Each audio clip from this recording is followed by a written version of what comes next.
This is J.M. DeMatteis, writer of Scooby Apocalypse, and you are listening to a podcast named Scooby-Doo.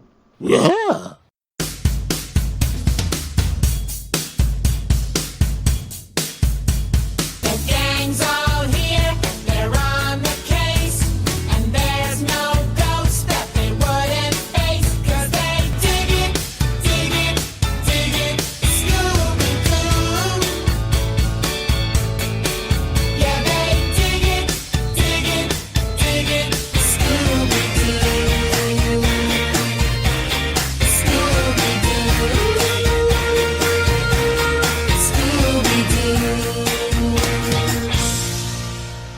Hey gang, and welcome to another episode of a podcast named Scooby-Doo, the show that attempts to unravel 50 years of mysteries, meddling kids, and masked villains. My name is Mike Josick, and I'll be your guide through all things ghostly and groovy as I investigate every angle of every mystery and beyond. So grab yourself some Scooby snacks, fire up the mystery machine, and let's start the show. You know what my favorite kind of food is, Scoob, old buddy, old friend, old pal? Stadium food. Burying leftovers for later? Good idea. Here, I'll give you a hand. Hey, I wonder where this goes.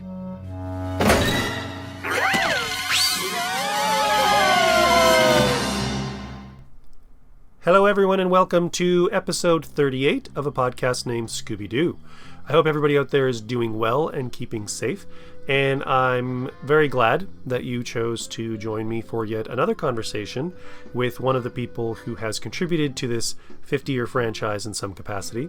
Actually, speaking of 50-year franchise, we are very much closing in on the end of that year 50. We are just under 2 weeks as I record this to September 13th, and I think in a lot of ways we've had a pretty good 52 weeks in the world of Scooby. Judging by some of the material that has come out in that time and some of the material that we know is coming out in the near future, I think there's some good days ahead for Scooby-Doo. We've had the original series on Blu-ray, we've had the Scooby-Doo movies on Blu-ray. Both of them look great. Obviously, I wish they had more bonus features, but with any luck, Warner Brothers will push forward with more Blu-ray releases, and in lieu of their own added value content, I will continue on my mission to add to that pool of resources, of archival things for people to engage with and enjoy. Now, obviously, one of the lesser great moments in the last 52 weeks was the passing of Joe Ruby just this past week. Haven't really said anything about it on Twitter, and I haven't really said anything about it anywhere. Wasn't really sure what to say. I was in the process of trying to connect with both Joe and Ken, hoping to get them on the show. Joe and Ken are pretty much the last surviving members of the team that was literally in that room when this concept was developed and created. We've lost Joe and Bill, we've lost Ewo, we've lost Fred Silverman, and for that matter, Bill Lutz is no longer with us as well. So yeah, I'm saddened by the news of the passing of Mr. Ruby. Obviously, Joe and Ken went on post Hanna-Barbera to create their own studio and develop dozens of shows that were part of all of our childhoods. And I just like to express my heartfelt sympathies to the Ruby family. Not that any of them are probably listening to this podcast, but it's a sad day in the world of Scooby and in the world of animation. Now, having said that, and moving on to happier things, on this episode of the podcast for fans of What's New Scooby-Doo, I think this is going to be a bit of a treat for you. We have none other than writer, story editor, and producer Ed Scharlach on the show. And on top of being one of the core group of producers who helped kind of develop and execute What's New Scooby-Doo, Ed was also a part of a couple of the direct-to-video movies, including Scooby-Doo and the Loch Ness Monster and Scooby-Doo and Where's My Mummy. And he also had a hand in doing some writing and development for a couple of Scooby-Doo video games. which is kind of cool. So Ed sort of had his fingers in a number of Scooby properties, and I think his stories of his time behind the scenes at Hanna-Barbera and Warner Brothers working on these shows is a good listen. Hopefully you will enjoy it as much as I did putting it together, and without further ado, I will let you move on to the conversation segment, the interview segment of the program. I give you my interview with Scooby-Doo writer, story editor, and producer, Ed Scharlach. We'll see you on the other side.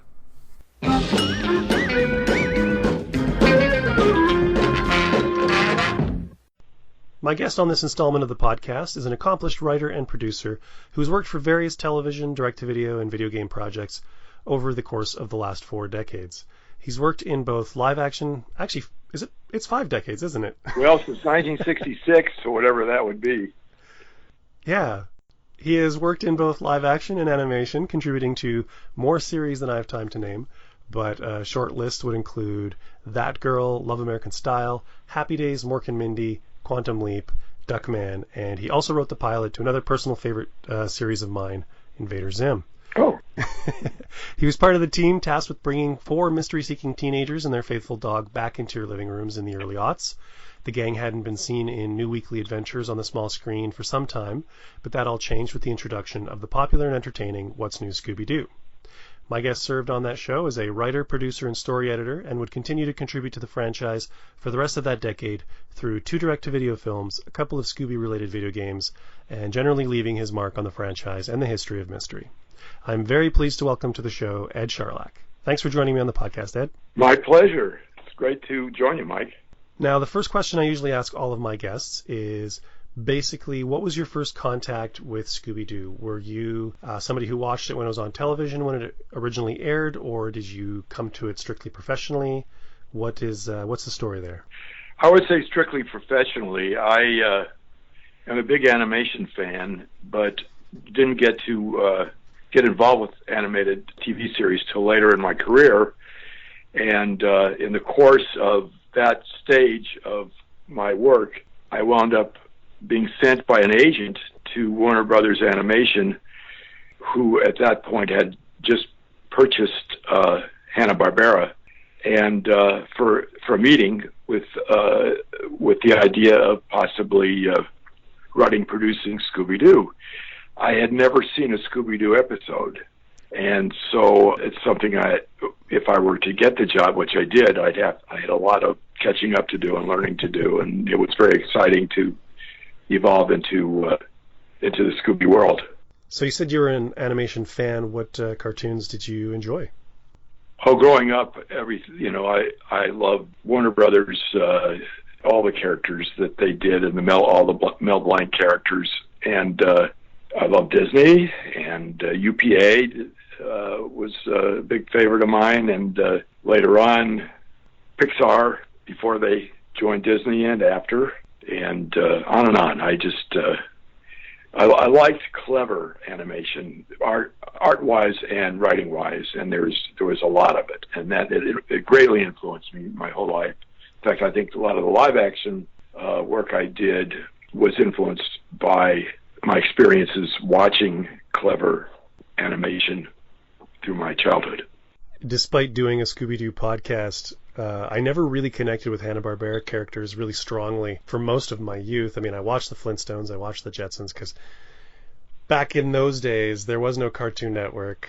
You know what I'm talking about. Basically, if it was animated, you watched it. Yeah. It didn't matter if it was good or bad. Right. And I was drawn to those Looney Tunes as well. Like, that was so formative for me. And oh, yeah. Just the attitude, there was like this kind of smarminess to them. They were like super clever.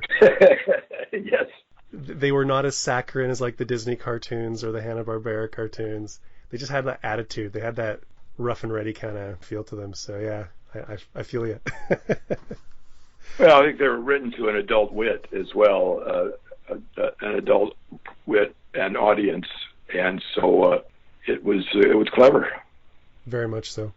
So you said that Scooby-Doo was your first foray into animation. No, I had I evolved into writing animation with the Wild Thornberrys. Oh, sorry. And with it was Duckman, wasn't it? The very first one was Duckman. Yeah, Right. and we did some wonderful things with Duckman. I was writing with a partner, Eva Almos, and we actually got an Emmy nomination, a Cable Ace Award for one of our Duckman episodes. That I came out of a love also for film noir, and we got to parody film noir on a Duckman episode that was animated in black and white. It was very, very cool. One of my favorite things I've ever done, and that kind of led me to the Wild Thornberrys and an episode of Pinky and the Brain, and we were going to do reboot the Jetsons for Hanna-Barbera, but then Warner Brothers bought Hanna-Barbera and they shelved the Jetsons, and I wound up writing for actually with Mr. Barbera on Scooby. And of course the pilot for Invader Zim was very exciting. I got to work with the young man who had created the character, Jonan Vasquez. Yeah, just a brilliant guy, and we got to work with him on the pilot Invader Zim. So that all came before my experience with Scooby. Right. I did know that. It was. By the way, when I was writing mysteries for the Wild Thornberrys, we would get notes from Nickelodeon that said our story was too Scooby or too Scooby-Doo as a criticism. And of course, at that point, I'd never seen Scooby-Doo, so I didn't know what they were talking about. But it kept staying in my head. So when I eventually was involved with What's New Scooby-Doo, I really didn't want to make the stories too Scooby, too cliche of what the old show used to be, and try to give it, in my opinion, stronger comedy and better mystery twists that I'd felt the show before, whether I'm wrong or right. I felt the show before didn't really have, and they were greatly welcomed. And it's things that people talk about now when they talk about our version, What's New Scooby-Doo. So I'll try to save some face and restructure that question I was originally asking. You worked many years in live action. In the introduction, we mentioned that you started back in 1966. Yeah. What was your attraction to scriptwriting? What got you into writing in general? And what drew you to television? Well, that's a good question. I started writing humor when I was 6 years old to make my mom laugh. And she was greatly encouraging, so I kept it up and liked to write parodies and skits and sketches. So I did that all through school. When I finally got to college, which was UC Berkeley, University of California, Berkeley, I was in a fraternity. I was blessed with being surrounded by very talented, funny people in my fraternity, and so therefore inspired to write comedy shows, satiric sketches for fraternity entertainment. Wound up, I'll do this quick, but wound up with a sketch that I written and directed and had my very funny cast from my fraternity star in, and we did it in a competition for an audience of 3,000 people at the Berkeley Community Theater. It was an annual competition the school has. And we came in first place. My cast carried me on stage with the trophy, and my parents were there that night. And that was the night I announced that I wasn't going to be going to law school. This is what I wanted to do for a living.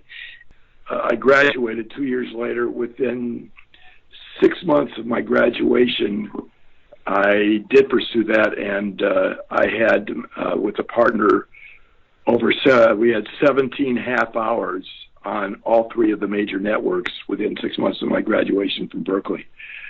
So it all evolved from writing through my school years and being blessed with a wonderful cast that I could write shows for in college.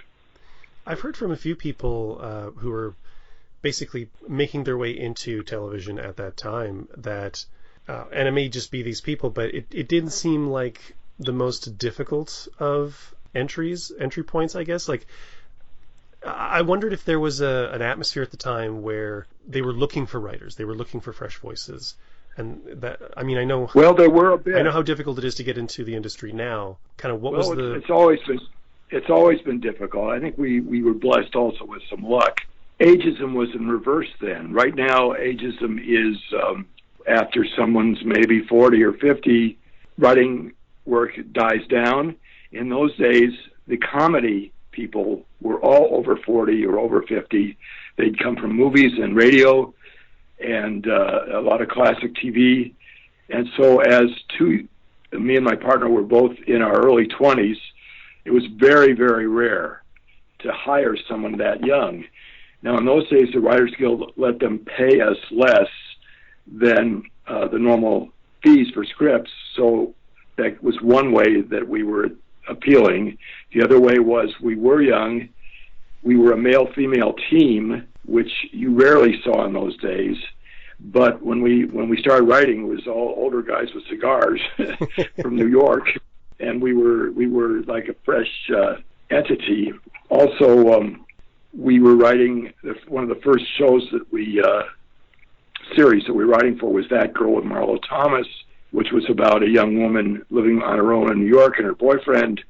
And I think they felt that a young male-female team would be ideal to write, to have the sensibility for that. And ironically, I wrote more for her, and Peggy wrote more for the boyfriend. But it was difficult to break in then too. It was just, and especially since it was intimidating to know that we were going to be coming into a field where the writers were all veterans and experienced. But they taught us. Those people taught us. We learned so much from people like Carl Reiner and Gary Marshall and et cetera, Buck Henry, people that we worked with. Yeah, I can imagine. Do you remember your first script that was filmed and broadcast? Yeah, the first one that was, our first assignment was a show called Please Don't Eat the Daisies that was based on a Doris Day movie, and it was a series that was on a couple of years. But at the same time, we got the assignment to do a bunch of That Girl scripts, and That Girl was the first one that was actually on the air. And I remember it very well, and I also remember going in to see the dailies, the film that had, the scenes that had been shot the day before. They invited us in to watch, and I was amazed to see they were in color because at that point it was like the last year when most TV shows were in black and white. So it was that. I remember that. I also was thrilled to hear words that I had written up on a screen with professional actors on film. It was quite exciting at age 23. I remember when Jordana recommended that I contact you and speak with you. That Jordana Arkin, who I'm not sure what episode number it is, but anybody who's following the show may know I've already spoken to Jordana Arkin, who freelanced for What's New Scooby-Doo. But she recommended that She's a very good writer. Yes, yeah. When she recommended that I contact you, I hit up your IMDb, as one does, and I looked at the credits there, and I was like, man, you are one of the people who gave me something to do after school for most of my childhood. The shows that you were involved with, the Happy Days and the Mork and Mindy's and Quantum Leap, and I mean, mostly comedy, right? A little bit of mystery. I would say I was about 70% sitcom. Then I did a number of our variety series. I got to write for some pretty big stars that way, but I really appreciated the story shows, the half-hour sitcoms.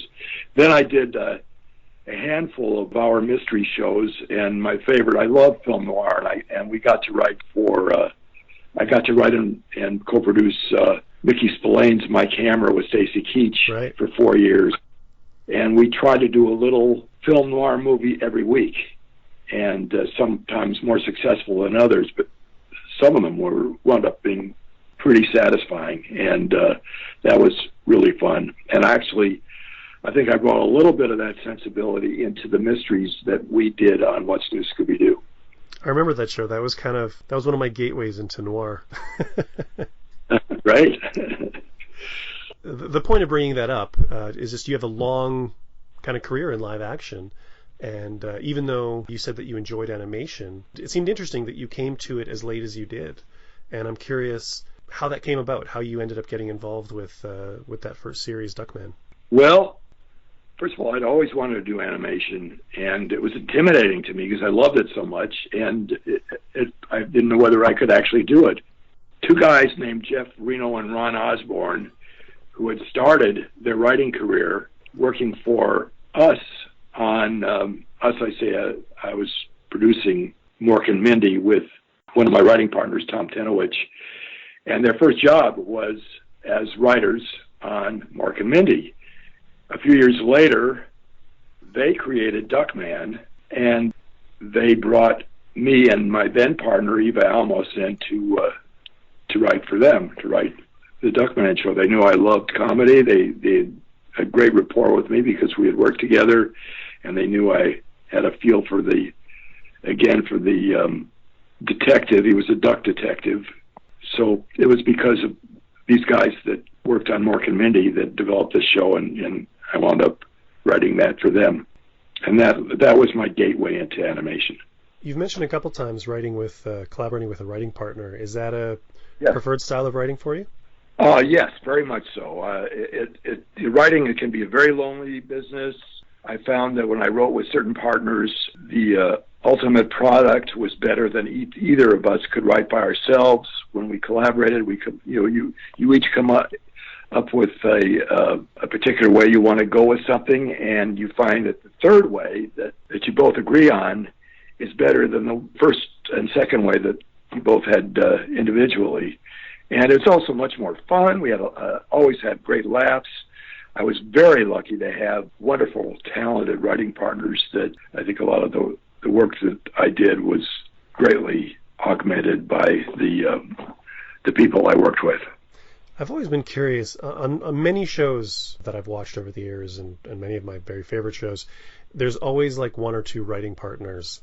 Sometimes they end up splitting up and finding different writing partners, whatever. But I always wondered, how hard is it to find a writing gig when you're a writing team rather than just an individual writer? Is there any kind of like biases towards that because you're paying two people instead of one? Well, yeah, I think there probably are. First of all, they feel they're getting more for their money. To pay, you get two for the price of one, basically. And also that collaboration, especially if people have had some success with their partner in the past, they want that chemistry on their show. And at least when I was writing, it was very appealing to production companies to have a team. And again, even financially, they could pay us essentially two for the price of one. So I assume that's still the case today. Maybe not, but it certainly was during the years I was writing. Interesting. But we didn't do it. I didn't do it for that reason. As potentially a better way to get a job. I just did it because I loved writing with these particular partners, and one evolved after the other. I actually had four major partners, and one, Peggy Elliott Goldwyn, who we met when we were in our early 20s and are like brother and sister to this day. But the majority of my early writing was with Peggy. And then a great portion of my later writing is with Tom Tenowich, who he and I produced Mork and Mindy together, amongst other things. Yeah, it's just interesting to hear because it always seemed like it would be an obstacle to me for whatever production company was looking for writers, but I guess you are getting more bang for your buck that way. Yeah, it was great. And then the last partner, Eva Almos, I met her. I do a UCLA class I've been doing for 26 years, and she was a student in the class. And it was a time when the Jerry Seinfeld show was very popular, and a lot of people were writing speculative Seinfeld scripts. And she was just a student in the class, and she showed me her spec Seinfeld script, and it was really wonderful, as good as any of the episodes on the air. I said, let's write together. And we did, and we wound up writing very successfully for the next 8 years, including Emmy nominations and Cable Ace Awards and Annie, which is the animated award nominations. So it was, and she, all my writing partners are still my close friends. And Eva was one of my favorites because she's really funny. And so I knew I was going to laugh every day we worked together. In fact, one time she had me laugh so hard, we still tell this story. It was during lunch that I sent tangerine seeds out of my nose because I was laughing so hard, as she had said, and she had to duck, of course. But it makes it so much more fun than trying to write alone, especially if your product winds up being as good or better than when you write by yourself. Absolutely. So once you made your way into animation, I mean, obviously you have to write scripts that people like and be successful at it, but do you just continue, because you said you were new to animation, so to continue in animation, was it just building off of the previous successes? As a writer, I was new as a writer, but definitely not as a fan, and but a yeah, viewer. as a writer, like picking up, because once you got into animation, you kind of just kept rolling with it. So one thing just led to another, and once you're into something, it's easy for an agent then to sell you to another show, and so it was, with Duckman, it was people that I knew that brought me in. After that, it was just our agents saying, well, Nickelodeon has this show called The Wild Thornberrys. Do you want to go talk to them, etc., on and on, until I had an agent that said, are you interested in writing? They're trying to develop a new Scooby-Doo at Warner, Animation that now owns Hanna-Barbera. And I said, well, I'm willing to go over and meet them. And so that sent me over there, and it wound up being, I was there for doing the Western Scooby-Doo for almost 4 years. And it's one of my favorite things I've ever done. It's really interesting to me that they were looking for someone and you went in for it. I always kind of assumed that, you get like one person in place who's kind of developing it, and then they bring in people. So you did not know Jim or George at the time, correct? No, the executive at the studio there wanted a producer, and so was interviewing different people, interviewed me, interviewed Jim, interviewed George. This is Jim Krieg and George Doty. Separately, none of us knew each other, and with the thought of trying to find somebody to run the show as a writer. And then I got a call from my agent saying, they loved all three of you. Would you mind working together? And all three of us said, we'd love it. And so then we got together and we enhanced each other. We all did our own writing, but we developed the stories together. Then we'd all do our own script writing. And we also, when we needed to have some other, because we would be busy writing, other people doing some of the scripts, we brought in people like Jordana and a guy named Tom Shepard, who was my entree into Pinky and the Brain when I did that, and some other really talented people to do scripts for us.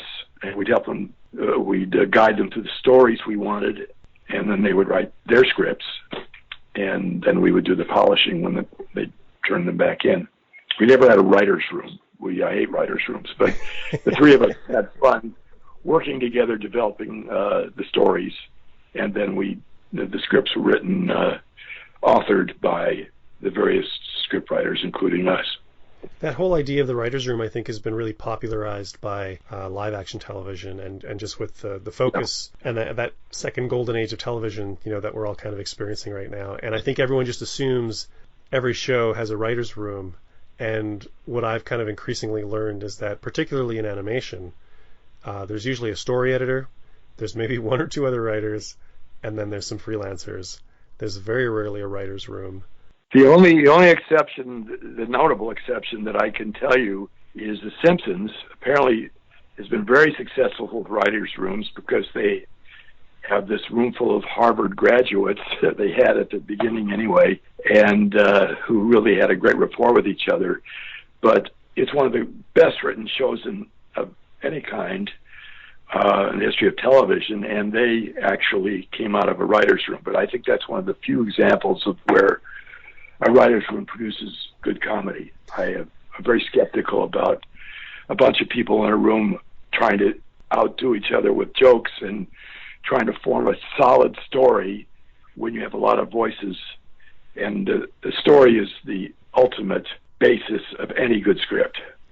Yeah, I think Mike Groening runs all of his shows like that, because Futurama is also very similar to that. And yeah. I mean, essentially, they run those shows like sitcoms. Yeah. And when you think of the people who are involved, that's not a surprise. But right. Yeah, definitely exception to the rule. So when you guys all got hired on to develop the new series, did Warner Brothers have any idea of what they wanted, or were they just like, we want more Scooby-Doo, what do you guys got? No, they wanted, what's new Scooby-Doo? They wanted it to be new and current and whatever we could bring in it from our particular backgrounds.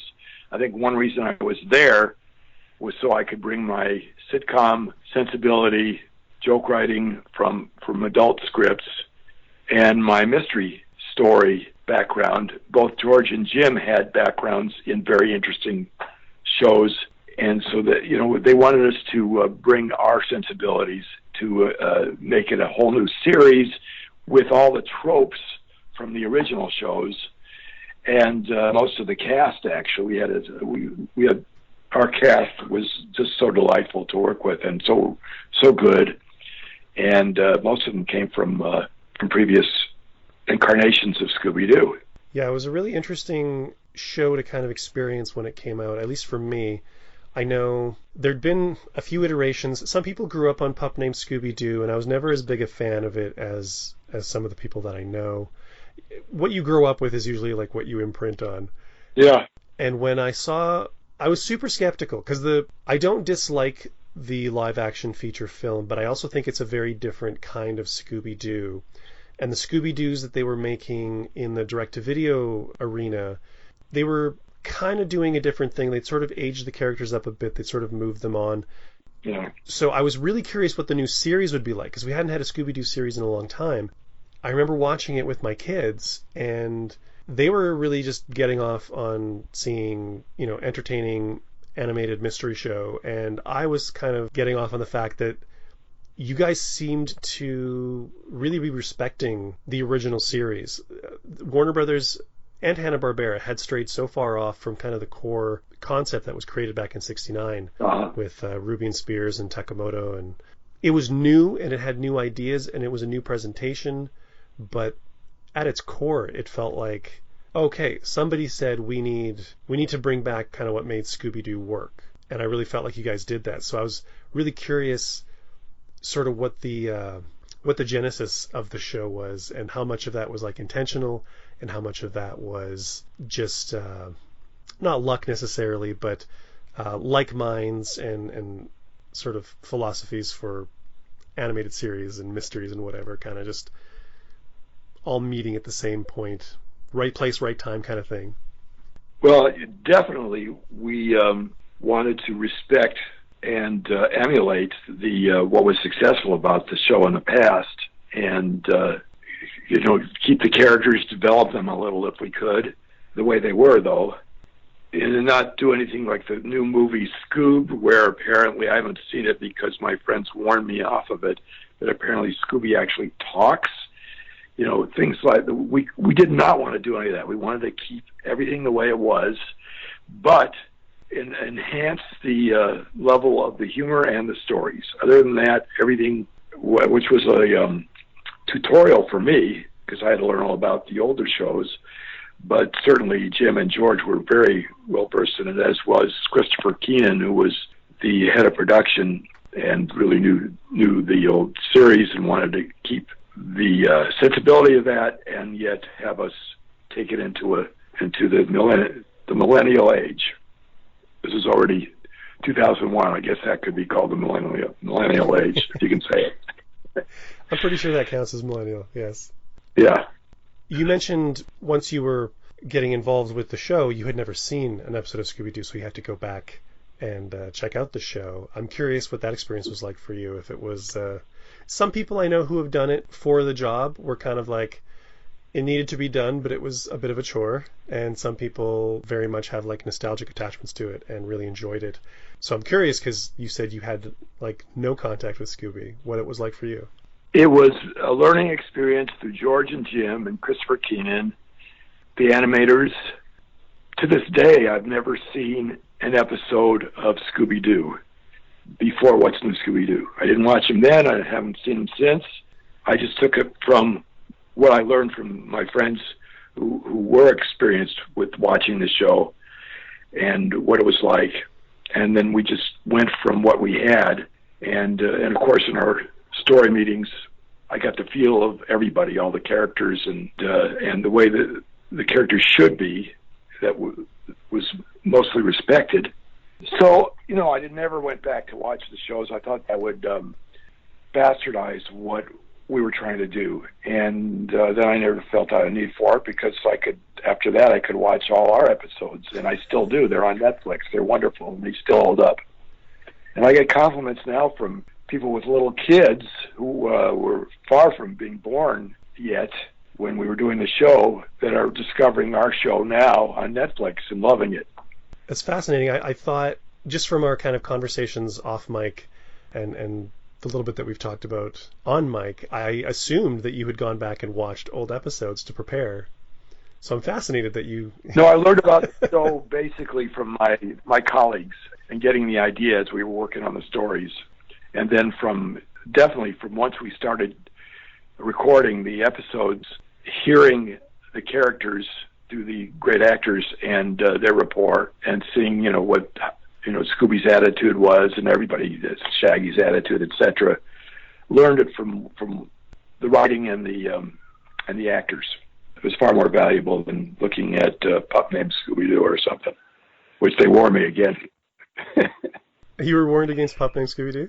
Yeah, I just, if I recall that, I don't know, somebody thought that it wasn't, that it was cute, but not the direction we wanted to go. Yeah, it was part of that whole, back in the 80s when everybody was making the Kid Flintstones and Yeah. Muppet Babies, and yeah, very different kind of show. Yeah. But yeah, nothing against what Tom Ruger... We were hoping our show would appeal, and I think it did, to grown-ups.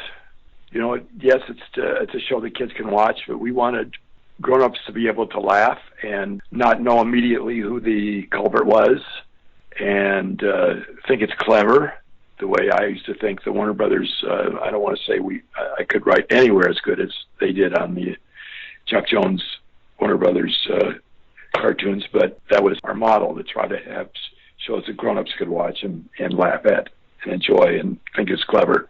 I did very much get that impression from the series, that it was skewing a little bit older without leaving the younger demographic behind. No, we never want to do that. Definitely not. Yeah, with some of the style of mystery and with some of the music choices and just kind of the overall design and approach to the show. As a matter of fact, my son was, when I was doing the show, was 6 and 7 years old, and I've never been prouder in all my writing career as to have my son brag to his friends that my dad writes Scooby-Doo. He was so excited the fact that I was doing that show. So we definitely wanted to keep a quality that kids could enjoy. Yeah, you were saying off mic that your son actually suggested the dragon in the New Year's parade. Yeah, he was about 6, and he got really into the show as I was doing it, and he said, a great monster would be in the New Year's parade when they have that big papier-mâché dragon, and it could turn into a monster. Of course, at the end you find out it's the people behind it, but so I thought that was a great idea, and I actually wrote a story, and people at work loved the idea of the block-long Hong Kong terror, and I tried at one point to get my 6-year-old son's story credit on the show, but I guess too young to join the Writers Guild, or whatever we did. It wasn't Writers Guild, but Animation Guild, whatever it was you needed to join. Anyway, but he came up with the idea, and to this day, people tell me they love that show, and my son, who is now a college graduate, I think he's still proud of the fact that at 6 years old he influenced my writing. Does he trade on that street cred at all to this day? He did in those days. My dad writes Scooby-Doo, and I had a very fun couple of incidents with him. First of all, I would name the characters on the show. I gave him his name, his friends' names, my scripts, and his teacher's name. So his friends would have fun watching the show and hearing their name on as characters on What's New Scooby-Doo. And at one point, his kindergarten teacher said, well, you're naming him after the kids in this class. What about me? So the next episode I wrote, which was Uncle Scooby and Antarctica, taking place in Antarctica, had a character named Mrs. Rouch, based on Linda Rouch, who was his kindergarten teacher. So that was fun. Also, coming to career day at the school, and knowing I was, people were coming in, and other parents were doctors and lawyers and, other boring jobs. Rob was going to be able to say, my dad writes Scooby-Doo. And I had animated stuff to show them and drawings and things. And this is how you get knocked off your perch. The guy right in front of me, right before I was going to speak, was one of the parents, and he's a stunt man, and he showed film, A, of him being falling out of a building on fire, and B, he was the stunt man for Spider-Man.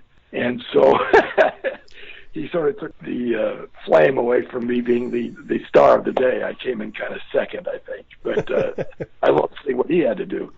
But anyway, it just shows you never know when someone's going to do something more exciting than what you're doing. But back to this, my son was really proud of the fact that his dad was doing What's New Scooby-Doo. We mentioned the cast a little bit ago, and I wanted to touch on that again because another one of the signature things about this series was the return of Kasem. Yes. And you had told me off mic that Casey was actually hired prior to you guys coming back. So I was curious. Yes. I should have done the research. I'm embarrassed to say I didn't, but was he back for one of the direct-to-video movies before the show, or did Warner Brothers just hire him back knowing that they wanted a series, or that they had a series in development? I can't answer exactly, but my feeling is it was the latter, that he was hired back to the series because he was such a great Shaggy. And we had everybody except the man who did Scooby's voice. So Frank Welker, who plays Fred in previous series, still played Fred, but he also did, and beautifully, he did a great Scooby. But Velma had been in the show before, and the different characters were cast before we were there. Yeah, it was a really great set of casting. Like, I guess you kind of inherited Gray Delisle at the time because she was terrific. Because Mary Kay Bergman was doing it, and then, of course, tragedy, and Gray took over. Mindy Cohn was brilliant as Velma. Yes. Having Casey back and having Frank there, and like you said, yeah, Frank did such an amazing job with Scooby. I think for a lot of fans, I mean, again, like I said with the pup named Scooby-Doo, like I think a lot of fans grew up with What's New as well. And I think for fans like myself, I'd mentioned earlier how it was kind of like it felt connected to that original series. It felt like it was doing new things but not kind of betraying the core idea. And having those original cast members back, it kind of anchored it in a way. Yeah, I think you're absolutely right. And because Gray and Mindy were so solid and that cast just blended like so well, I think they blended. And I can tell you, even in the recording sessions, they just blended so well and had so much fun with each other and just became the characters right in front of your eyes. It was magical. Were the sessions done as group sessions? Often. When needed, yeah, they would be a group of them together. There are other times when they would come in one at a time to record their parts. But yes, there were certainly times when they were all in there together. Excellent. Touching on Casey again, I know like the reason Casey left the show was the whole kerfluffle over the vegan lifestyle and Shaggy's eating habits. I noticed it's not really like explicitly mentioned in the show, but it does seem to be written or drawn as though Shaggy is eating primarily vegetarian food. Was that? Yeah, we went in that direction. Was that a condition? Was that something that you guys had to deal with? That I don't know. I know that we felt it was kind of hip at the time too, that he would like vegetarian things, and we could make up all sorts of funny dishes that he liked eating that were vegetarian based. Meanwhile, we kept up the trope that both he and Scooby loved nothing more than a little more than to eat, whatever it was. Did you ever feel any pressure? As I said, you guys kind of like updated the series, you modernized it a little bit. People had really like set ideas of certain relationship dynamics or certain roles. Some people talk about the early 69 series and they're like, yeah, Daphne was just the girl. And looking back on those episodes, I don't agree with that. Yeah. But I know that Daphne had, her character sort of took a different direction in this iteration of the show. Was that something that you guys as writers were like, let's bring something to these characters that wasn't previously there, or was that again? Yeah, it sort of evolved, and we were doing these great mysteries, great, for what we were doing there. a little more twisty than, as I said. So they had elements that could affected the characters, and we found that Daphne wound up being so clever with, as we call it, MacGyvering things to get them out of a trap or to get them able to not be stuck in a space where the villain had locked them in or whatever it is. She was the one who was mechanically inclined and could figure out clever ways to to extricate the rest of them, and it gave her a whole new detective function in the stories. Now, with characters like, or with actors like Casey and Frank, who have been with these characters since the beginning, yeah, did you guys have any interaction with the actors? I know in other series, writers have said that they'll write something, but when it comes to record, these actors are so in tune with their characters that they'll just be like, they wouldn't say that, or they'll change something, or they'll like do little additions. Or was that something you had to deal with, to interact with the voice talent? Not at all. We were thrilled to watch them do our words, and they pretty much did our words as we wrote them. And they seemed to be very happy and had a lot of fun with the scripts. And we had a lot of fun hearing it come alive in the mouths of these wonderfully talented people. I don't think there was any time when we had to whisper to the voice director, no, it was supposed to be this way or not. They really interpreted beautifully. And the voice director was very talented and guided them in a way that we were all very happy with. It was always a great pleasure to watch the recording sessions. In fact, thrilling. And that would be Colette Sunderman? Yes, she was terrific. I remember we had Pamela Adlon in to do the voice of a little boy, which she did a lot in those days. And now she's a major TV star of better things. But when she came in, she was talking about Colette, asked her about her new baby, and it wound up being a little girl that went to school eventually with my son. And I think she's got an acting career now, too. But it was kind of interesting to know Pamela back then when she was doing voices for Scooby. What other interesting guest actors did you have on that were high points for you? I knew you'd ask that. We had really good, character actors that would come in. I couldn't tell you now. It's been, whatever, since, what has this been? Almost, 16, 17 years. So I know we had really good people that came in, good voice actors and some well-known people. But in retrospect, I couldn't tell you. Our stars were the four leads of Scooby-Doo. So towards the end of the tenure of your show, you get tasked to do Scooby-Doo and the Loch Ness Monster, which was the first direct-to-video movie that was within kind of the What's New continuity. Prior to that, it was Legend of the Vampire and Monster of Mexico, which brought the original voice cast back. Uh-huh. These movies kicked off, I can't remember how many movies it was in total, but it went from Loch Ness Monster to, I think, the Samurai Sword. It used the basic character designs and the sort of style of the What's New series. Now, you've kind of admitted to me that, to your knowledge, there was no going into this, as in we're now establishing a new continuity with the direct-to-video movies. Is that correct? Yeah, we were just asked to do a longer form, and it was kind of exciting for us. Essentially writing a movie with our characters. By that time, we were all real familiar with the characters of the show and the direction that What's New Scooby-Doo was going. So it was just really fun, and we got to have longer scenes and be more ambitious in what we showed and saw. So that was an exciting chapter of doing the show. And what was it like moving from doing the series to doing the film? Obviously, rather than a 22-minute episode, you're dealing with essentially a 70 or 80-minute episode. Freedom, and also I love story, so we got to develop more elaborate stories, and it was all positive, very, very nice. And when you're writing, it's sometimes it's harder to edit yourself and make it shorter than it is. It's longer, it's great, the longer the better, and you can put more things in, and so it was a delight. That's interesting. You didn't find it to be more of a challenge to construct mysteries around a much longer time frame? Better mysteries? No, not at all. And I think the fact All right. three of us would pitch in together to develop the stories, so we helped each other, and it really, I think it was not a challenge at all. It was exciting. Do you think your experience writing for live action, hour-long format mysteries maybe helped with formatting for you? Not really, just my experience writing stories for anything that I did.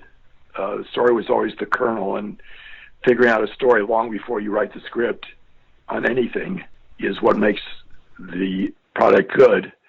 And that's my favorite part of the whole thing. And sometimes we would take, on other shows, would take weeks to work out a good story.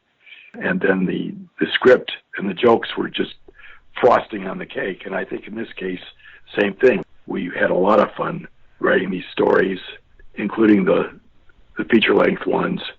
And then when it came time to just what did they say came a lot easier and was frosting on the cake.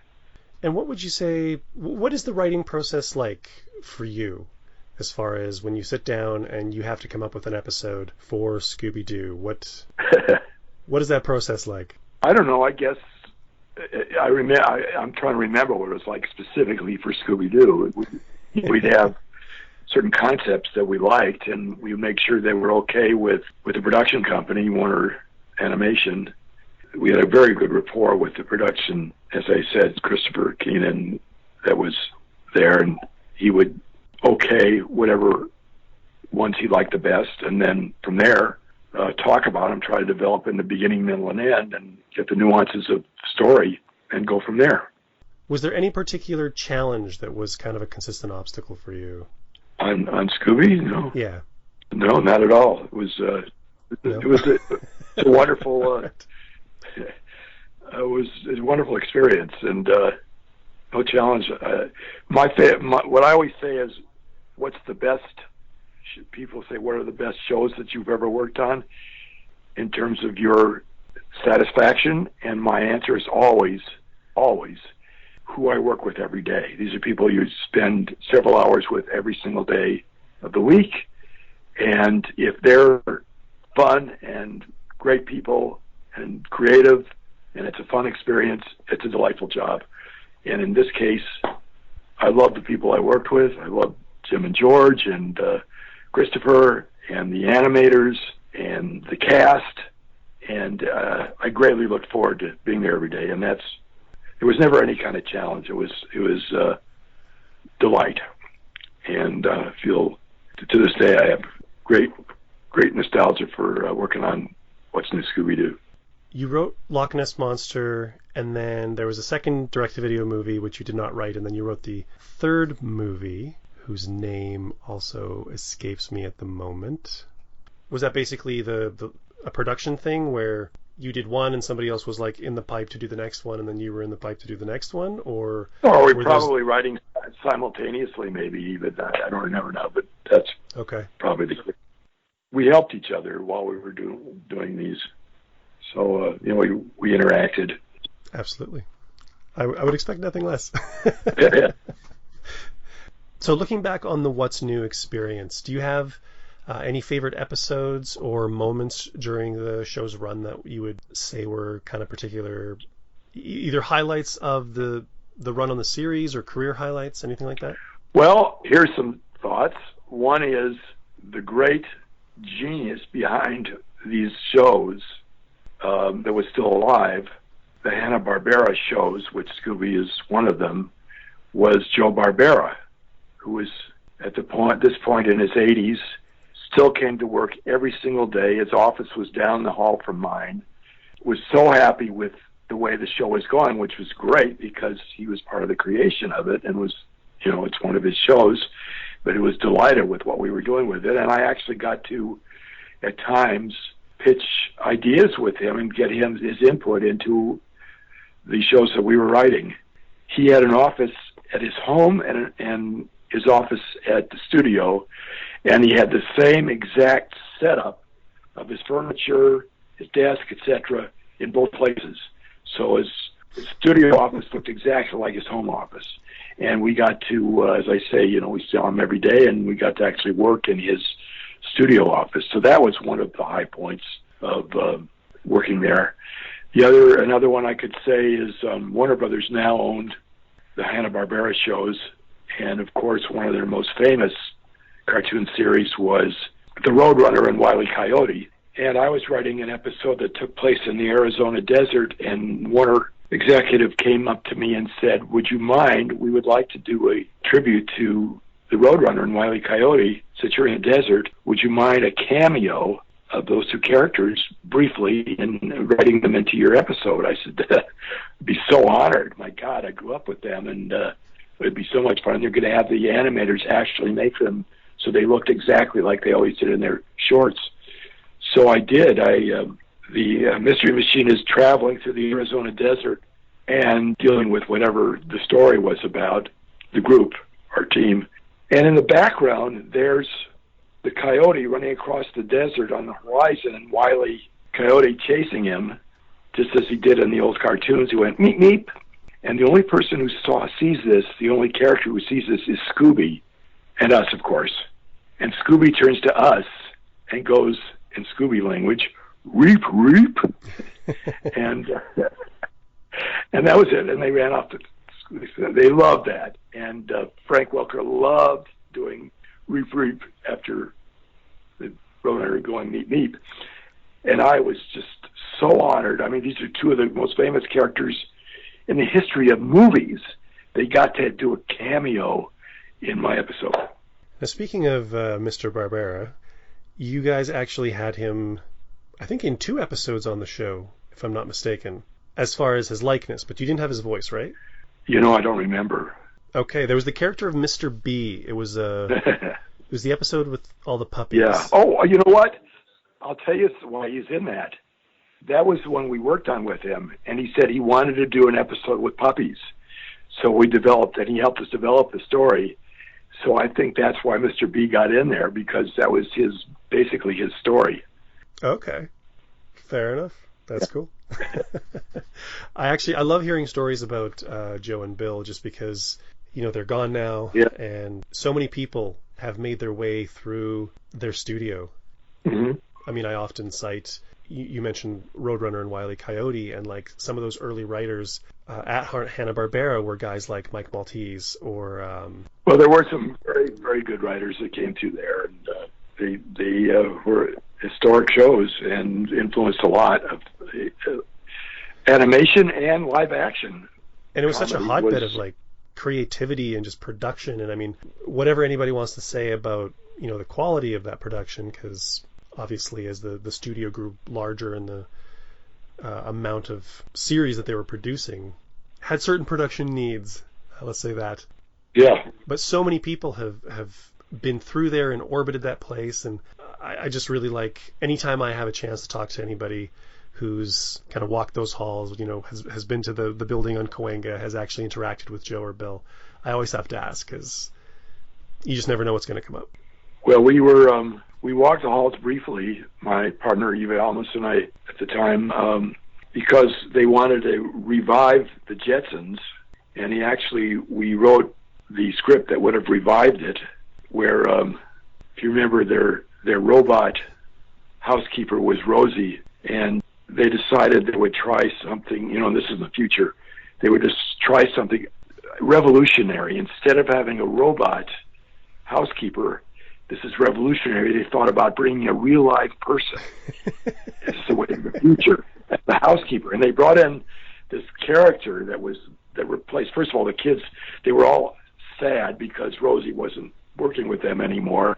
Then this obnoxious housekeeper came in who cried and had all these human emotions, and they realized at the end that how much they appreciated Rosie and brought her back. Anyway, just when they were about to animate this was the point where Hanna-Barbera was sold to Warner Brothers, and they did not go ahead with the Jetson revival series. But we were hired to write the last, I guess you'd call it kind of a pilot script for the new series that eventually didn't go anywhere. But it was exciting, and that, just to go back to what you said, it was so exciting to be there at Hanna-Barbera. And then a couple of years later, there we were actually doing a Hanna-Barbera show, Scooby, for Warner's Animation. Does Jordana know that the Jetsons came that close to coming back? She's a huge Jetsons fan. I forgot whether we talked about it. Maybe we did. It breaks my heart to find out that it got that close. Yeah, it's very close. Considering what you guys managed with Scooby-Doo, like to bring the same kind of ethos to the Jetsons would have been really fun. And it's a show that, unlike a lot of other, Scooby and Flintstones, Yogi Bear, like they kind of had that one season, and then there was the revival season, which again, people have opinions on compared to the original season. Yeah. But it is one of those staples. It's one of those iconic properties that Hanna-Barbera has that just would have been nice to see it come back. I'm really sorry it didn't. Yeah. But it was fun to be there at the moment. Yeah. Well, you got to play in the sandbox for a little while. Yeah. Well, I figured my whole writing career, especially in television, was several decades of playing in the sandbox. I feel very lucky that was the way my life went. Now, I wanted to touch briefly on, after doing the direct-to-video movies, your name also popped up as having been involved with supervising story for a couple of Scooby-Doo video games. Yeah. And I was wondering how you got involved with that and what that experience was like. Well, it was just a connection to what we were doing already. So it was the same company, and they said we have some video games and we could come up with stories. And the advantage here is the plot can go in so many different directions depending where the game goes. So part of what you need to do is decide on what happens if the story goes this way or that way or the other way, which was a challenge and exciting. And again, I've never played a video game, so I didn't really know anything about that part of it, but there was the department that actually made it into a video game. All I had to do was work on the stories and the story directions, and then they would incorporate it into the game. Did you actually write scripts, or were you there just to sort of maintain tone for the characters' consistency? No, they were scripts. Okay. Had the characters go in the various different directions depending on the story of that game. And it was really interesting to me. Did you find that challenging to switch into that other mode, or was it just it's just more writing? Well, the story part of it was script writing, and it was exciting because you got to see where other directions that the story could go. The challenging part was the game part, which fortunately there were people there that knew how to do that. And my game is Scrabble, so which doesn't require a lot of high tech stuff. So at any rate, it was, for my part of it was story writing and writing the characters going in different directions, different story directions. All right. That's kind of most of the questions that I have for Scooby-related stuff. But I do know from talking to you off mic that you mentioned you were writing a memoir. Yes. Is that something that's far along, or is that still a work in progress? Well, it's a work in progress in that I finished it, and I'm probably on the third draft right now of a finished book, and reluctant to let it go. It's been therapy. It's been fun. It throws me back into different parts of my life. I certainly have my Scooby stories in there, amongst a lot of other stories. And the basis is, I don't really call it a memoir. The premise of this is the fact that I've interacted with many well-known and famous people through my life, whether I've just stumbled across them or they actually had anecdotes, important parts of my life. And so I tried to, people kept saying, why don't you write a book? You got so many great stories. So I eventually did, and I've been working on this for about 4 years. I think it's ready to be. So I'm going to self-publish it. Okay. Talking to friends who have done that and find, like through Amazon, and find that's a productive way to go. So, yes. And yes, I have Scooby stories in there. Some of which we talked about today. I would be very interested in reading that when it comes out. Do you have any kind of guesstimate as to how long you're going to hang on to it, or do you kind of have an idea? It would have been sooner if not for our quarantine situation. Now it's, you have all these projects in your house, to pass the time while you're quarantined and stuck at home. And so my book has become one of those. So I'm dragging my feet because it's one of the things I can do every day. But I would say, even if this continues, I would like to have it out by the end of the year. Well, definitely keep me posted, or I'll check in with you again. Sure. I'm actually right now I'm reading Bill Hanna's autobiography, and I've got Joe Barbera's kind of in the wings. It's been really interesting with all the. Well, I think especially for what you do, you would find it very interesting. Yeah, well, but that's ultimately why I hunted them down, because I wanted to kind of flesh out some of the stuff that I've been hearing in my conversations, and I wanted to kind of ground, some of my knowledge of the studio and its history, because I think it's relevant to, everything that kind of came through that studio. Sure. And also there's some Scooby stories in there, so I have to. Oh, great. But great. It's been really great. Yeah, imagine. When I get into conversations with, people who've been with the franchise for a while, who have some real history with it, like, there's more places the conversation could go. Well, I'm sure they're terrific to read, especially as background for what you're doing, but I'm sure their stories are important stories in the history of filmmaking, and much less their particular TV shows.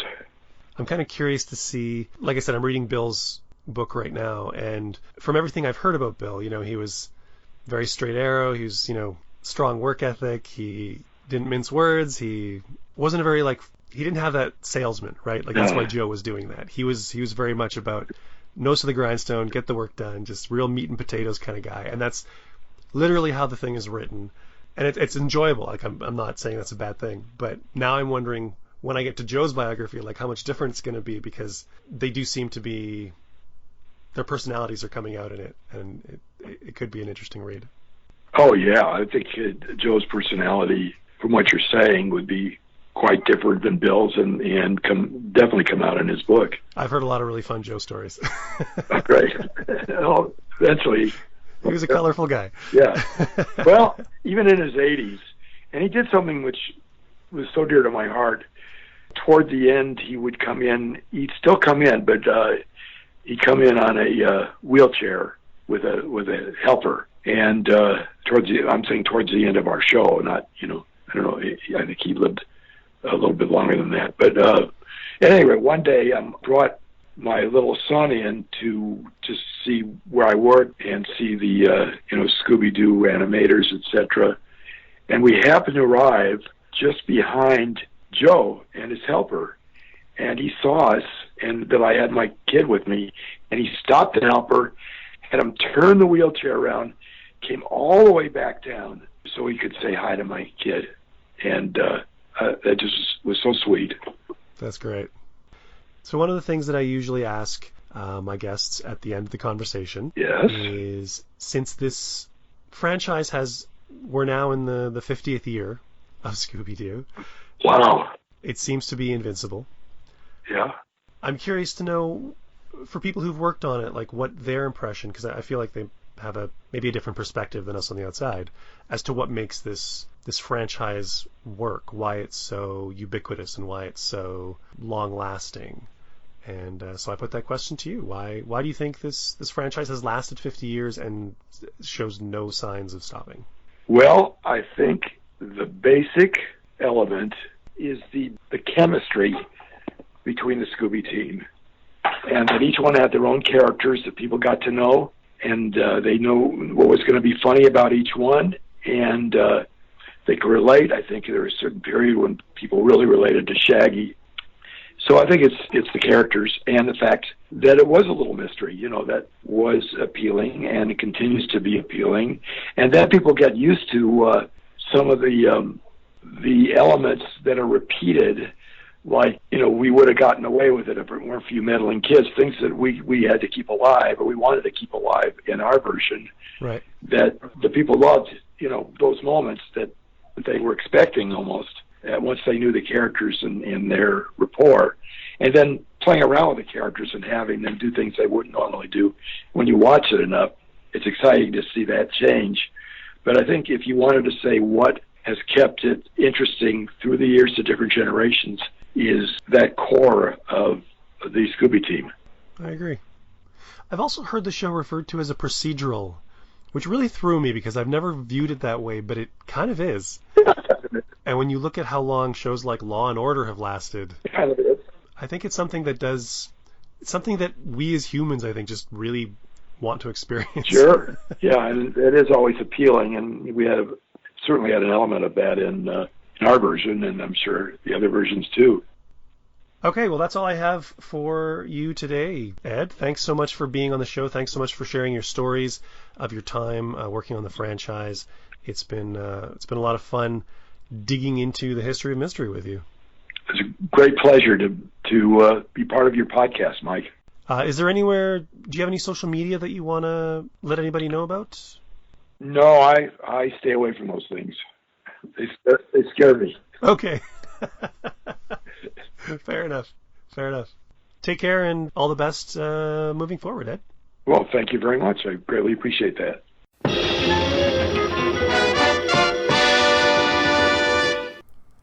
And there you have it. That concludes my conversation with What's New Scooby-Doo producer, writer, and story editor, Ed Scharlach.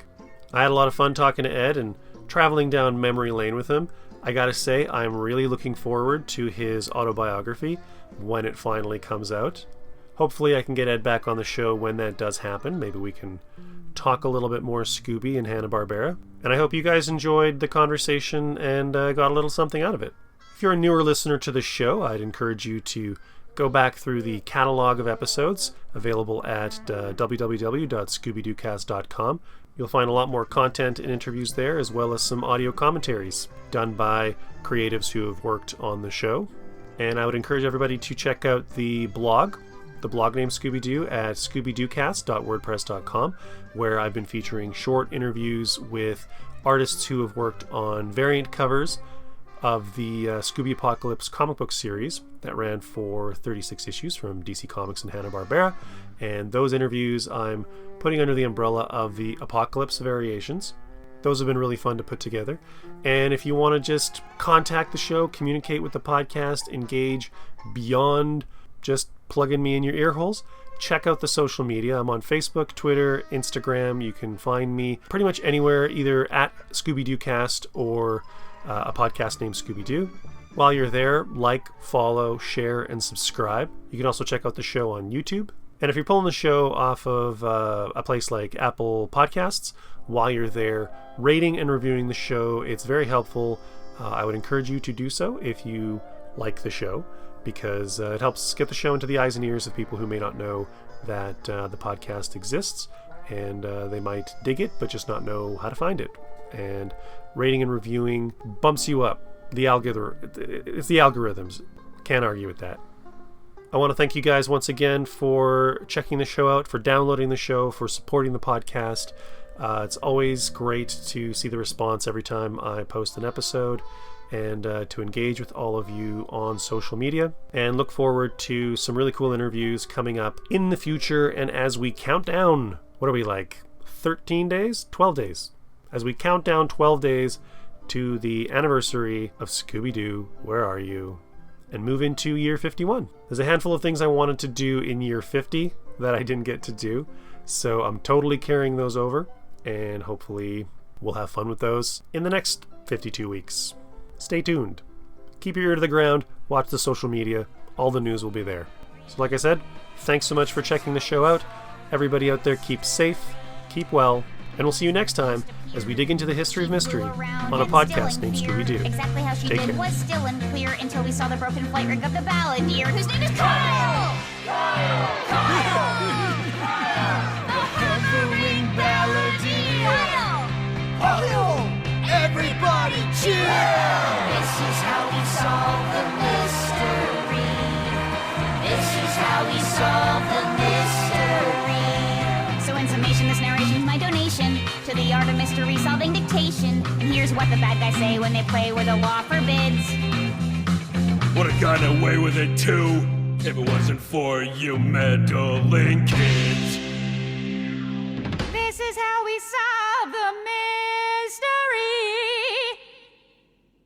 Bye.